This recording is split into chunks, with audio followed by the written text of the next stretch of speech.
നമസ്കാരം പ്രിയ സുഹൃത്തുക്കളെ. ഇന്ന് ഞാൻ പറയാൻ പോകുന്നത് നമ്മുടെ കുടുംബത്തിൽ സമ്പൽ സമൃദ്ധിയും ഐശ്വര്യബ്ധിയും ഉണ്ടാകാൻ ഈ ഒരു വഴിപാട് ഈ പറയുന്ന ക്ഷേത്രത്തിൽ നിങ്ങൾ ചെയ്യണം. ഉറപ്പായും നിങ്ങളുടെ വീട്ടിൽ സമ്പൽ സമൃദ്ധിയും ഐശ്വര്യബ്ധിയും ഉണ്ടാകും. ഇത് അനുഭവമുള്ള കാര്യമാണ്. ധാരാളം ഭക്തർക്ക് ഇത് ചെയ്യാൻ വേണ്ടി ഇപ്പോൾ ധാരാളം ഭക്തർ ബുക്ക് ചെയ്ത് കാത്തിരിക്കുകയാണ്.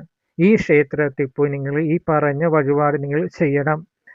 എന്നാണോ നിങ്ങൾ ബുക്ക് ചെയ്യുന്ന ആ ഡേറ്റിൽ പോയി നിങ്ങൾ ചെയ്യുക. ഉറപ്പായും നിങ്ങളുടെ വീട്ടിൽ ഐശ്വര്യബ്ധി സമ്പൽ സമൃദ്ധി ഉണ്ടാകുന്നത് ചെയ്യും. ഏത് ക്ഷേത്രമാണ് ഞാൻ പറഞ്ഞുതരാം. നമ്മുടെ പത്തനംതിട്ട ജില്ലയിലെ തിരുവല്ല താലൂക്കിലാണ് ഈ ക്ഷേത്രം സ്ഥിതി ചെയ്യുന്നത്. തിരുവല്ലയിലുള്ള ശ്രീവല്ലഭ ക്ഷേത്രം. ശ്രീയുടെ വല്ലഭനാണ് ശ്രീവല്ലഭൻ, അതായത് മഹാലക്ഷ്മിയുടെ നാഥൻ, മഹാലക്ഷ്മിയുടെ ഭർത്താവ് ആണ് ശ്രീവല്ലഭൻ.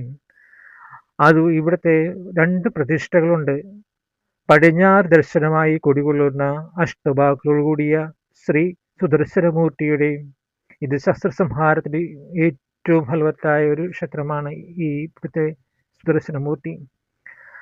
ഈ സുദർശനമൂർത്തിയാണ് ആദ്യം ഇവിടെ പ്രതിഷ്ഠിച്ചത്.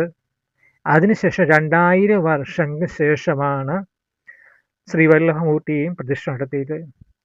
ഈ ക്ഷേത്രത്തിൽ പ്രധാനപ്പെട്ട കാര്യം വെച്ചാൽ നമ്മൾ ദർശനം ചെയ്യാൻ പോകുമ്പോൾ ഒരു കാരണവശാലും ഭസ്മക്കുറി തൊട്ട് നമ്മൾ ക്ഷേത്രത്തിൽ പ്രവേശിക്കരുത്. ഇവിടുത്തെ പൂജ ചെയ്ത പൂജാരിമാർ ഒരിക്കലും ശിവക്ഷേത്രത്തിൽ പൂജ നടത്തിയ പൂജാരിമാരായിരിക്കരുതെന്നാണ് പറഞ്ഞിരിക്കുന്നത്. പൂർണ്ണമായും വിഷ്ണു ഉപാസകരായിരിക്കണം ഇവിടെ പൂജ നടത്തേണ്ട പൂജാരിമാർ.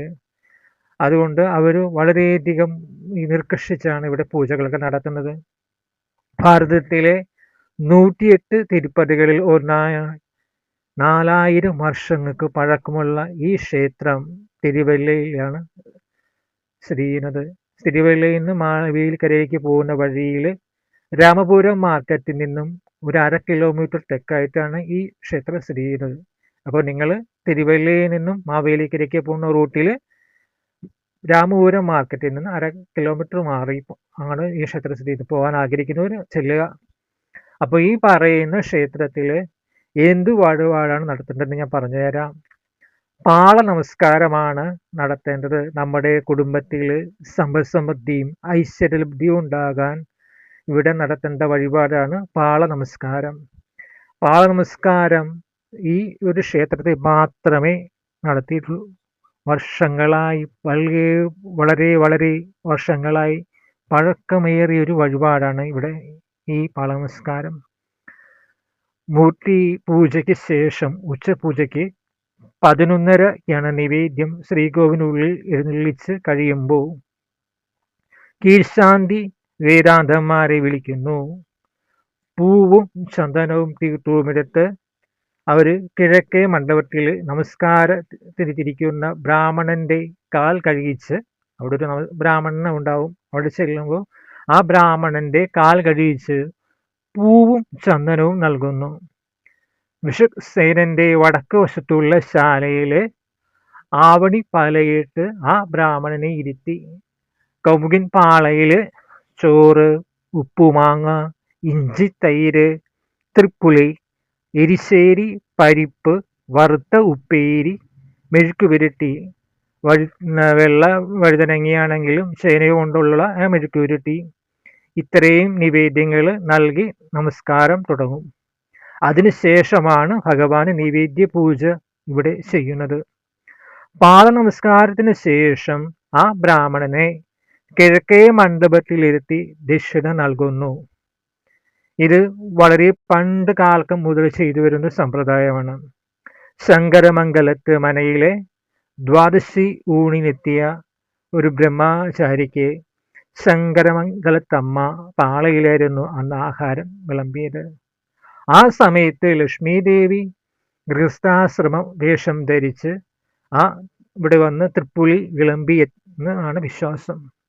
ഈ സങ്കല്പത്തെ മുൻനിർത്തിയാണ് ഈ പാള നമസ്കാരം ചടങ്ങ് ഇപ്പോഴും ഈ ക്ഷേത്രത്തിൽ നടത്തുന്നത്.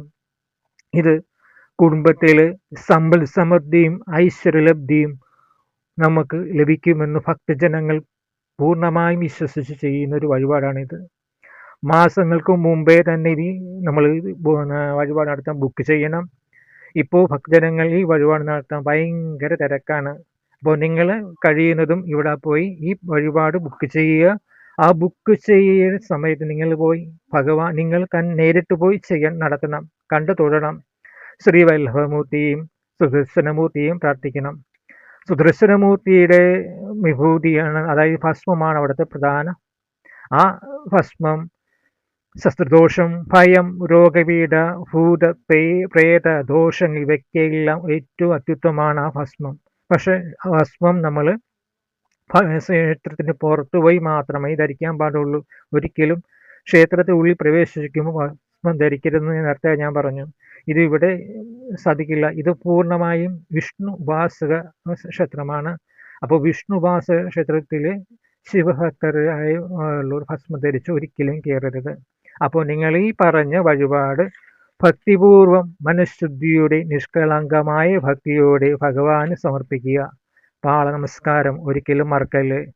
ഒരിക്കലെങ്കിലും ഈ ക്ഷേത്രത്തിൽ പോയി ഈ പറയുന്ന വഴിപാട് നടത്തണം. നിങ്ങളുടെ വീട്ടിൽ എല്ലാവിധ സമ്പൽ സമൃദ്ധിയും ഐശ്വര്യലബ്ധിയും ഉണ്ടാകും.